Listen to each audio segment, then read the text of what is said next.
Desde sempre a gente escuta aquela história de que tal famoso fez um pacto com o capeta. Mas será mesmo que isso acontece? Será mesmo que alguma pessoa já entrou em contato com o capeta para fazer algum acordo, para ser bem-sucedido na vida? Bom, é isso que vamos ver hoje. Hoje vamos ver alguns casos de pessoas e artistas que tiveram algum contato e um contrato com o capeta. Vamos então conhecer essas histórias malucas e também o que aconteceu com essas pessoas depois do suposto pacto.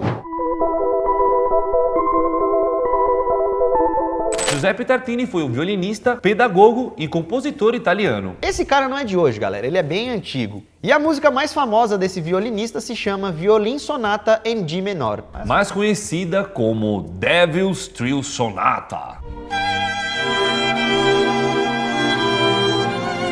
A música é composta por um violino solo e também, para quem entende, tem várias técnicas bem difíceis, ou seja, uma música muito bem feita. A apresentação típica dessa música dura em torno de 15 minutos, e a história diz que a inspiração para fazer essa música veio quando Tartini, o compositor, teve um encontro com o capeta. E essa história, galera, foi narrada e contada pelo próprio Tartini em uma carta que ele escreveu para um amigo, um astrônomo francês chamado Jérôme Lalande. Na carta, ele conta que em 1713, enquanto estava sonhando, o diabo apareceu para ele e ofereceu-se como seu servo em troca da sua alma. Mas antes de aceitar aquela proposta estranha, Tartini teria desafiado o diabo a cantar uma melodia. Ele então deu um violino para o diabo e falou: toque uma melodia romântica porque eu quero saber se você é realmente o diabo. Quero saber quais são as suas habilidades. O diabo aceitou e tocou. Começou a tocar a música magistralmente, e o som da música teria sido tão impactante que Tartini perdeu o fôlego e acabou despertando. Ao acordar, Tartini então pegou seu violino e tentou reproduzir a mesma melodia que o diabo teria tocado para ele no seu sonho.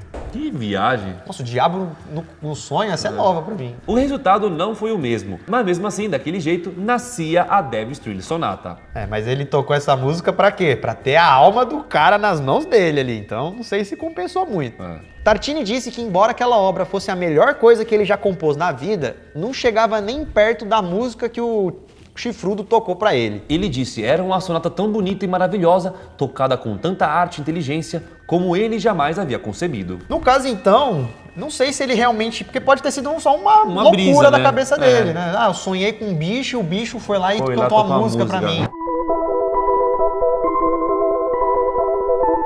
Agora vamos contar a história de Robert Leroy Johnson, um dos mais famosos no assunto pacto com o capeta. Ele foi um cantor, compositor e guitarrista norte-americano de blues e nasceu em Mississippi, lá nos Estados Unidos. A história desse cara é bem louca, galera, porque até 1929 ele era retratado como um péssimo guitarrista, uma pessoa que não era muito boa no que fazia. Disse que por mais que ele tentava, treinava e tudo mais, ele não tocava bem. Porém, nessa época, a história conta que Robert teria procurado uma encruzilhada lá na cidade. E ele teria encontrado no cruzamento entre a estrada 61 e 49, lá em Mississippi. O que é uma encruzilhada? É quando forma... Lá nunca viu Supernatural? Mas aí é tipo... É assim, qualquer encruzilhada? Sim, é onde eles fazem despacho também. Qualquer um? A maioria das é encruzilhada. Ah, ele foi nessa aqui aleatória? Ou tava acontecendo alguma coisa ali? Não, ele foi no encruzilhada X. Não, lá... tá. Essa daqui. Entendi. Nessa encruzilhada, então, entre as estradas 61 e 49, foi o que você já falou? Foi. Ele encontrou ali, no meio, ali parado, um homem bem alto, que já tava meio que esperando ele, né? E aí que ele conversou com esse cara e o cara propôs uma troca pra ele. Você me dá sua alma e eu te dou o talento musical que você tanto busca. Depois disso, ele teria se tornado um dos maiores cantores de blues de todos os tempos. A história conta que depois desse encontro aí com esse homem alto, ele teria revolucionado o gênero do blues e também influenciado várias outras lendas, como por exemplo o próprio Eric Clapton e também Jimmy Page.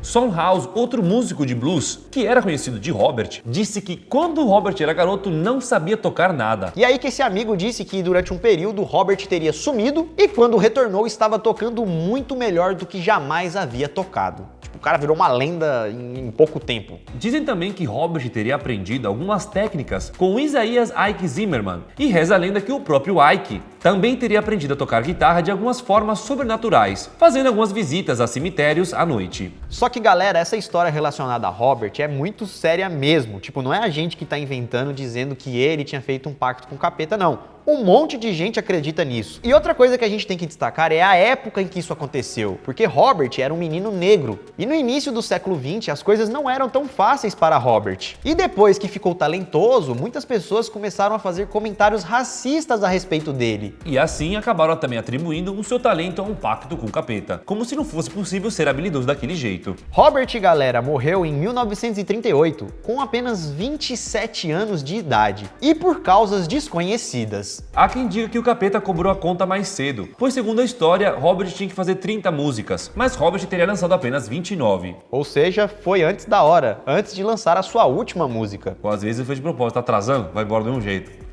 Segundo as histórias, né, galera? Porque não dá pra saber também, ninguém tem um contrato ali físico, né, pá. Sem contar também o período em que isso aconteceu, que a galera era muito preconceituosa. E também tem mais uma teoria que dizem que ele teria morrido por causa de um marido irritado. Que envenenou ele. Exatamente. Mas nada disso foi comprovado, galera. E essa história é tão famosa, né, a respeito desse pacto, que existe até mesmo um documentário que se chama Remastered: O Diabo na Encruzilhada. É um documentário que fala um pouco sobre a história do músico. E além disso, ele também já apareceu em séries famosas, como por exemplo Supernatural. No episódio 8 da temporada 2. O episódio que se chama O Blues da Encruzilhada faz uma referência à história dele.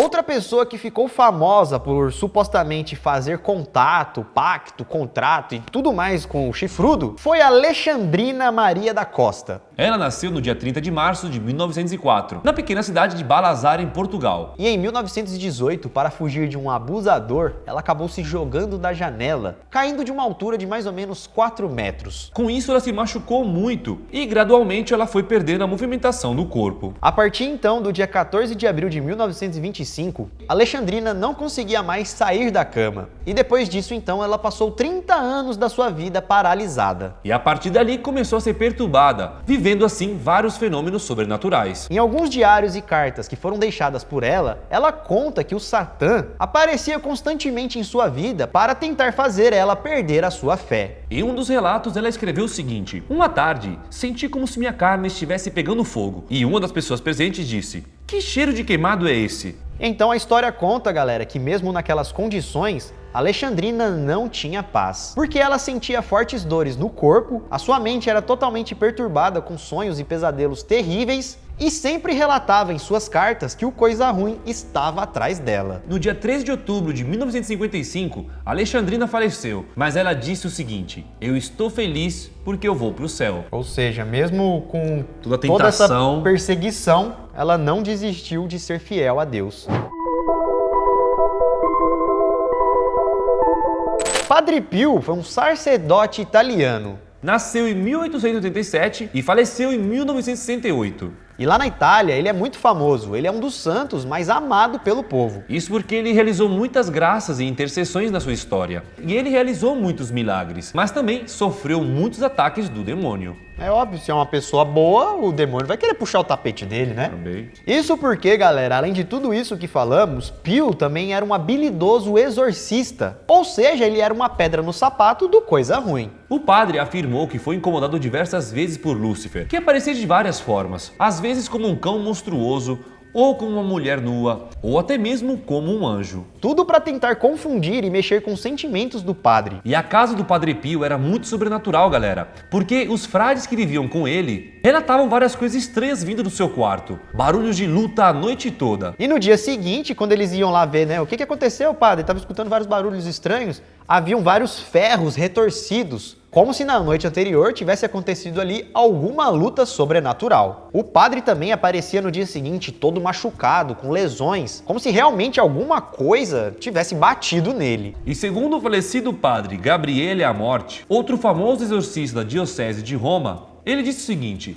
o demônio aparecia algumas vezes em forma de um gato negro e selvagem, ou de animais repugnantes. Outras vezes aparecia na forma de jovens moças nuas e provocativas que dançavam de modo obsceno. E tudo isso teria acontecido ali quando ele estava junto com o Padre Pio, durante os seus momentos de trabalho. Segundo ele, o pior perigo era quando Satanás tentava enganar o Padre Pio, pois em alguns momentos o diabo pegava outras formas, parecendo seu mentor espiritual, ou até mesmo em forma de Jesus, da Virgem ou de São Francisco. E segundo o padre, isso atormentava ele desde quando ele era criança. Talvez por isso que ele falou, mano, eu preciso seguir o meu rumo e acabar com esses negócios ruins, né? E além dessas histórias que contamos, existem várias outras histórias do Padre Pio contra o Satanás. E isso não é exclusividade do Padre Pio não, tá, galera? Geralmente os líderes religiosos enfrentam coisas do tipo quase todos os dias. E além desses casos que contamos, existem também aqueles que acreditam que famosos de Hollywood, pessoas que